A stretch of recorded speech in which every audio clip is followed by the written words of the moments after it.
Hey guys, welcome back to another impressions video, and today we're going to talk about this title right here, Tomodachi Life for the Nintendo 3DS, a game that was released during the summer of 2014, and I have to admit that I was interested in picking the game up, but I was at the same time a little bit hesitant because ever since the game was revealed during that Nintendo Direct show, I could just not figure out what the game was all about.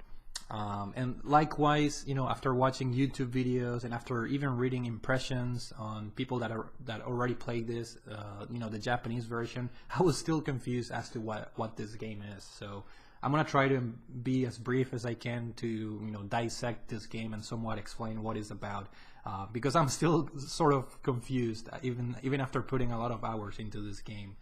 Essentially, Tomodachi Life is a life simulator in the same vein as Animal Crossing, but it's similar to Animal Crossing in some ways, but very, very different in others. It's similar in the sense that it's an life simulator.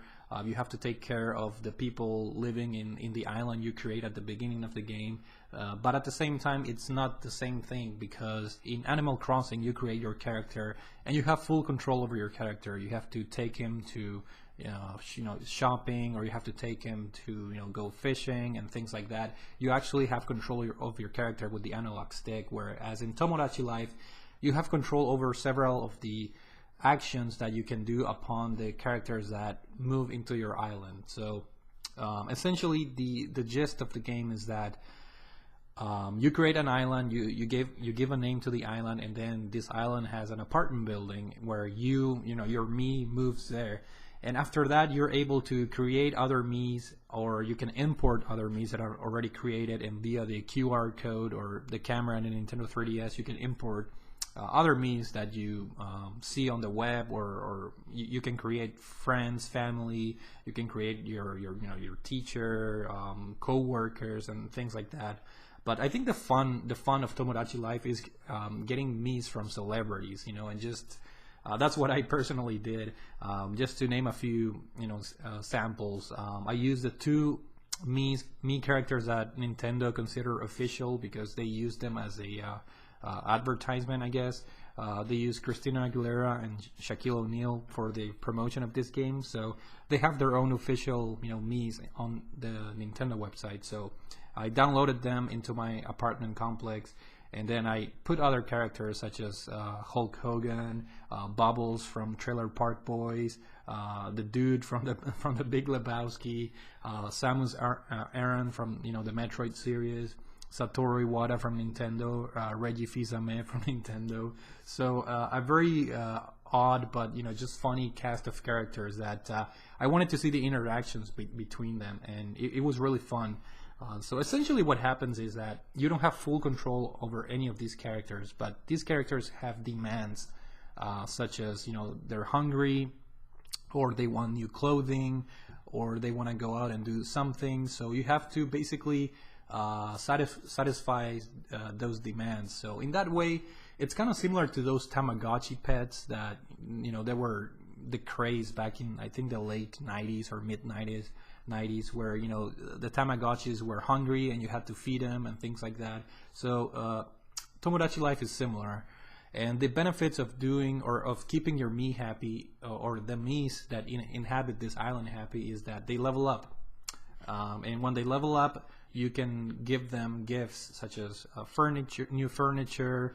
You can give them a catchphrase, or you can teach them to sing a song, and you can modify the lyrics of the song and things like that, or give them a new furniture set for their apartment, decorations, things like that. So it's very easy to level up characters because all you have to do is make them happy. So if they're hungry, you give them food.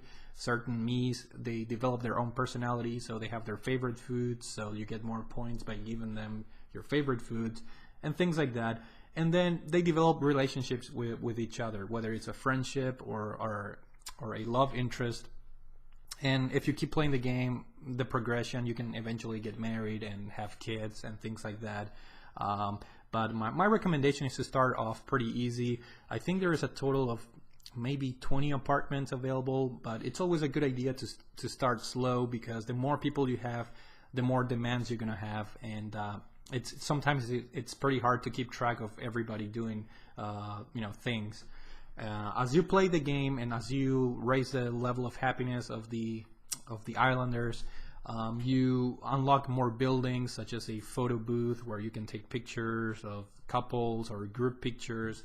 Do funny and quirky things. Also, you can unlock things like a new shopping centers where they sell hats, or you can unlock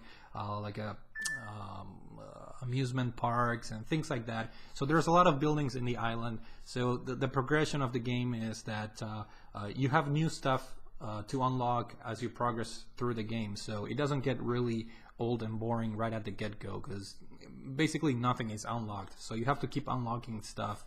However, I do have to say that this game is better played in very, very short bursts. It gets very repetitive really quick, even though there's a lot of things to do and there's a lot of activities.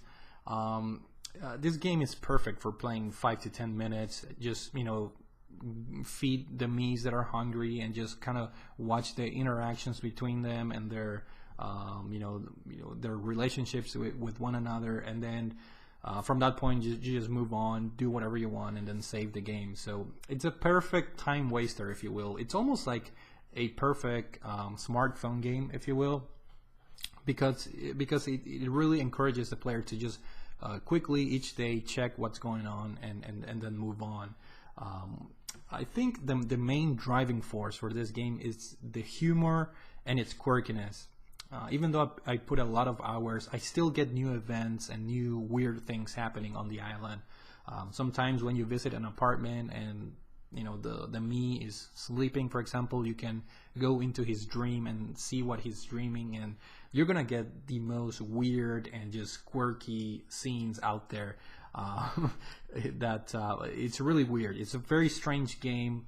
You're gonna see a lot of humorous cutscenes, and as I mentioned earlier, you can teach catchphrases and new songs to the Miis. And one of the charming parts of the game is that there's a voice generator for each character. So for each Mii character, you get to choose basically the personality and the voice tone and level. So they actually talk. So there's a voice creator that allows for a voice dialogue for all the characters in the game, and it's really funny just hearing the Miis talk. And when you create a song for them and then you write the lyrics, you can write whatever you want, really, and then you get to listen to the Mii singing the song, and it's just really funny and humorous. But I do have to say that after putting about 8 to 10 hours, I think I hit my limit. So I was kind of happy to get this game on a sale recently from Best Buy, which was great. I don't think I would have been happy if I paid full price for this. I think the game retails for $35, but I'm glad I bought it at a discounted rate, and it's definitely something to try because it's very, very different. And if you like Animal Crossing, like it's really hard. There are some things that are similar, there are some things that are not similar. But I would recommend to people that like Animal Crossing just because of that, relationship, and then just that everyday life, checking the game, what's going on. I think people that played and liked Animal Crossing will find some enjoyment out of this. And also people that, if you like, just weird quirkiness and things like that, this game is also for you. Graphically, obviously, this is not a powerhouse or anything. It's basically a game with your Mii characters and some 3D backgrounds and models that are not nothing to write home about. And the soundtrack, again, very simple, but as I mentioned early, the main driving force is the actual voice creator that the game has embedded into it, and it's really funny just hearing the Miis talk to one another, or talk to you and asking for different things. So obviously story-wise, there's nothing, there's really nothing going on for the game. So I think Tomodachi Life, it's an interesting title. It's not for everybody, but if you can find this game for cheap, I would definitely say I recommend it. Obviously, it's a Nintendo first-party game, so the chances of finding this for cheap are pretty slim. But again, If you guys have a friend that owns the game, give it a shot, see if you like it. And you know, personally, I enjoyed the game, and I'm happy I did not pay full price. I liked the game, but it's nothing great, or it's not on the same level as Animal Crossing, which is a fantastic game in my opinion. But Tomodachi Life for the Nintendo 3DS, a very humorous and quirky game, worth trying out if you're curious about it. So hopefully you guys enjoyed the video, and thank you for watching.